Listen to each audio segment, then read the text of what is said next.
মক্কা নামক শহরে ঘর বানাইছে। আল্লাহ বলেন লাল্লাযী বিবাক্কাতা মুবারাকাও ওয়া হুদাল লিল আলামিন। আমি জগৎবাসীর হেদায়েতের জন্য, কিসের জন্য? জগৎবাসীর হেদায়েতের জন্য আমি আল্লাহ ঘর বানাইলাম দুনিয়ার ভিতরে। যখন পৃথিবীতে কোথাও ঘর নাই, দুনিয়ার কোথাও একটা ঘর নাই, আল্লাহ বলেন নিশ্চয়ই আমি আল্লাহ প্রথম একটা ঘর বানাইলাম। ওই ঘরটা হলো জগৎবাসীর হেদায়েতের জন্য বানাইলাম। সুবহানাল্লাহ।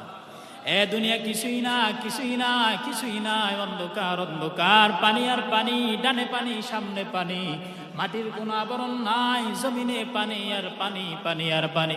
হঠাৎ মাটির ভিতরে কোনো আবরণ না থাকার কারণ পানির ঢেউ ঢেউ বাড়তে বাড়তে তরঙ্গ শুরু হয়ে গেল। আল্লাহ ডেকে বলে, রে পানি, কেন তুই আনন্দের ঢেউ খেলা খেলতেছো?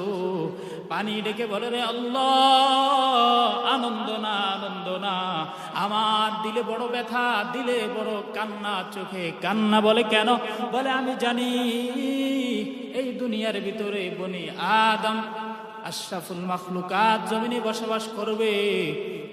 আমি জানি এই কারণে আমার ভিতরে বড় আনন্দ।